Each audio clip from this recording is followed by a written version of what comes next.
ya entendí.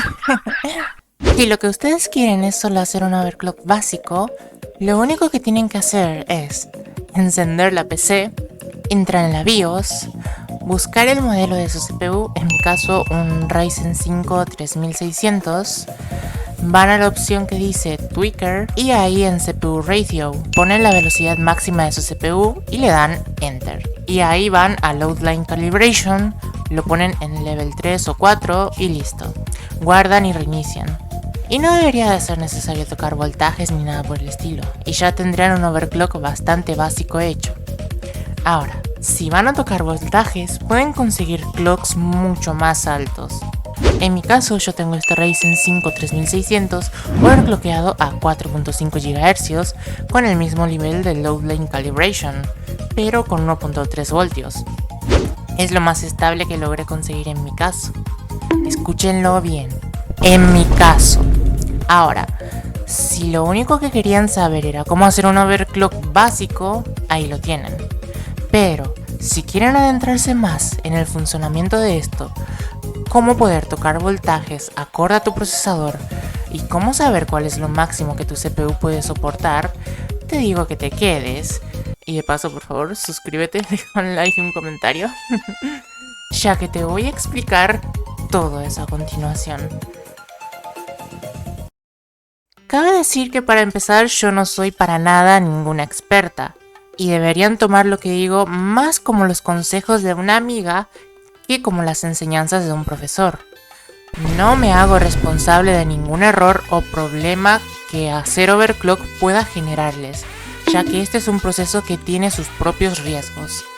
Antes de empezar, les recomiendo muy encarecidamente que si no tienen un cooler bueno que disipe como mínimo encima de los 100 watts, por favor no sigan adelante y no hagan overclock, ya que hacer overclock aumentará significativamente la temperatura de su procesador, y si no tienen una buena disipación, pueden llegar a cortar bastante su vida útil debido a las altas temperaturas, o en el peor de los casos, quemarlo.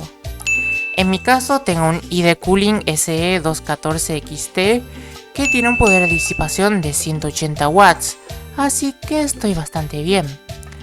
Para saber qué cooler necesitan, solo deben de mirar las especificaciones y ver que como mínimo disipe más de 100 watts de calor. En el caso de que tengan un i3, un i5 o Ryzen 3, Ryzen 5 y van a hacer un overclock ligero. En el caso de que quieran hacer un overclock más agresivo, como yo, por favor vayan a un cooler con más poder de disipación, como por ejemplo el mío, que disipa 180 watts, y lo puedes conseguir fácilmente por unos $20 en cualquier lado. Dicho esto, sigamos con el video. Ahora, primer punto. Para saber si a tu procesador le puedes hacer overclock, lo único que tienes que hacer es, en el caso de Intel, ver si tu procesador termina con la letra K. Si no es así, lo siento mucho, pero no vas a poder hacerle overclock a tu CPU de ninguna manera. Caso contrario, si tu CPU termina en K, sí puedes hacerle overclock. Ahora, si tu procesador termina en cualquier otra letra como S, T o U, o directamente no tienen ninguna, lo siento mucho, pero tampoco podrás. Ahora, para AMD es más fácil, ya que prácticamente todos sus CPUs vienen con el reloj desbloqueado, para que podamos hacerlo overclock. Raro sería conseguirte un Ryzen mínimamente nuevo y que este no se pueda overclockear. Muy bien. Ahora, segundo punto. Ya sabiendo que nuestro CPU es capaz de overclockear, tenemos que fijarnos en nuestra placa madre, ya que no todas las placas madres permiten overclock, y a su vez, no todas las placas madres que permiten overclock son buenas para esto.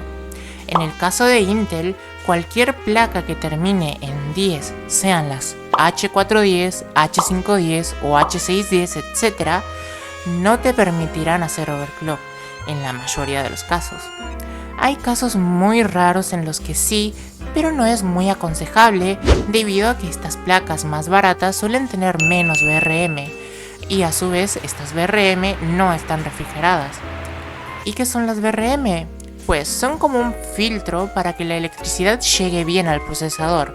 Dejémoslo en que simplemente entre más de estas cosas de aquí, mejor. Podemos ver que aquí esta, por ejemplo, tiene 8 fases o cubitos de estos llamados VRM. La regla es entre más de estos, mejor, así que acuérdense de eso.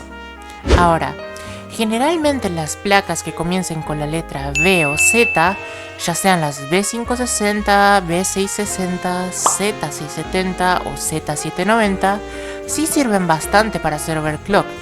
Y en el caso de AMD, lo mismo. Pero en el caso de AMD es con las placas que terminan en 20, ya que suelen ser las más baratas y de gama más baja. Y generalmente estas nunca te dejan hacer overclock. Ahora, las que sí te dejan hacer overclock son las que empiezan con la letra B o Z, como en el caso de Intel, pero esta vez serían por ejemplo las que terminan en 50, como por ejemplo una B550, que es la placa que yo tengo actualmente, B650, Z570, etc. Y como les dije, en mi caso, tengo más VRM que las placas más baratas, ya que aunque vean que solo hay 8 fases o cubitos como en el caso de las más baratas, vemos que al lado de estos cubitos hay 2 cuadraditos que son semifases de VRM que ayudan también a limpiar la electricidad. Así que sí, tengo mejores VRM que una placa más básica. Eso sí, una placa más tope de gama sí que tendría más cubitos grandes de estos o VRMs, como pueden ver aquí. Ahora, dicho todo esto, pasemos al último y tercer punto, la fuente de poder.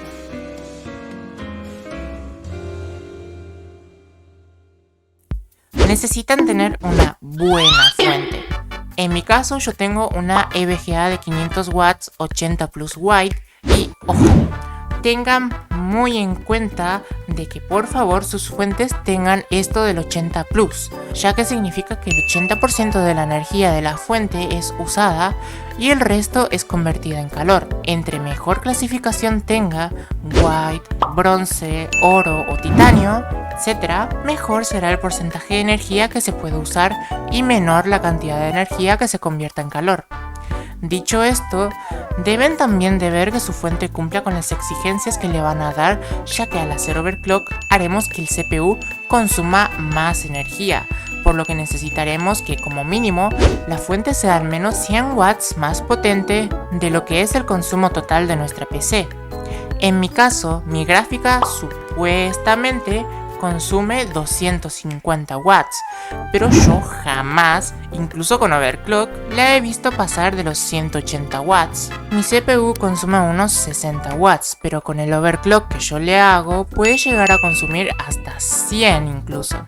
Por lo que yéndonos en el peor caso posible, haciendo que mi GPU consuma 250 watts y mi CPU 100, tendríamos que el consumo total de mi PC es de unos 350 watts. Eso sumado a los discos duros y el disipador, sumémosle unos 5 watts cada uno. Serían unos 20 watts, dejándonos en un total de 370 watts. Más 100 que le sumamos por si acaso, nos dejaría en unos 470. Por lo que con 500 watts estoy relativamente a salvo. Ahora, esto es en un caso extremo, donde incluso la gráfica consuma 250 watts y como les dije, yo jamás he visto que pase de los 180, por lo que estaría incluso más a salvo aún. Muy bien, esto es todo. Ahora, a explicar el overclock. Lo siento por hacer la intro tan larga, es que necesitaba que entiendan estos conceptos para poder empezar a hacer overclock. Así que muy bien, con nuestro CPU listo, nuestra mother confirmada y nuestra fuente bien, procedemos entonces a explicar cómo funciona el overclock. Lo siento, es que me olvidé de decirles esto, ya que sin esto no sabrán qué poner y qué riesgos implica tocar todo esto. Perdónenme. A ver, digamos que cada procesador es como una persona. Cada uno tiene sus capacidades propias y cada uno puede soportar una cierta cantidad de estrés. Hay algunos que son secretamente más dotados que otros y pueden hacer más cosas, pero otros a los que a duras penas pueden siquiera lograr lo que hacen normalmente. A esto se le llama lotería del silicio, y es lo que determinará si nuestro procesador overclockeará bien o si apenas podremos pasar de las velocidades stock. Ahora, para hacer overclock debemos mirar a, como dije anteriormente, el CPU ratio. El clock o reloj del CPU se calcula en múltiplos de 100 MHz. Por lo que si por ejemplo aquí ponemos 45, nuestro procesador estaría funcionando a 4500 MHz o lo que es lo mismo 4.5 GHz. Ahora, imaginemos que nuestro procesador y sus núcleos son como trabajadores de una obra. Cada uno hace lo suyo y lo hace a su ritmo. Algunos se cansan más rápido que otros, mientras que otros pueden trabajar más que los demás. Ahora, vienes tú, el entre comillas, jefe de la obra, y les dices a todos: si todos ustedes me trabajan al unísono y hacen el doble de lo que normalmente hacen, les subiré el sueldo. El sueldo, en este caso, siendo el voltaje del procesador.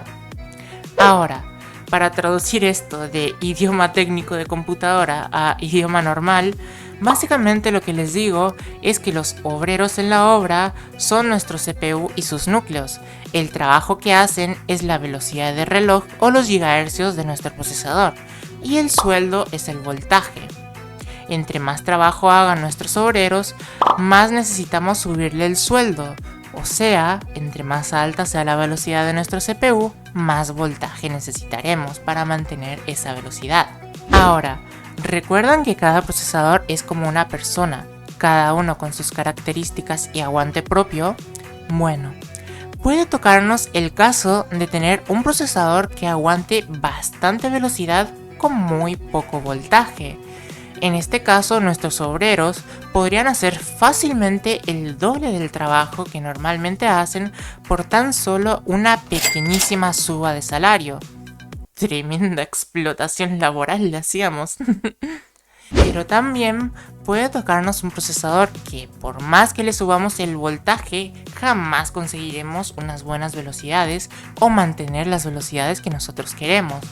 En este caso, nuestros obreros, por más que lo intenten y por más que les subamos el sueldo, simplemente se cansarán antes de tiempo, no pudiendo completar la obra y por ende no pudiendo mantener la velocidad que nosotros queremos. Debemos tener muy en cuenta esto, ya que no todos los procesadores overclockean igual y no todos a su vez mantienen esa velocidad con buena temperatura.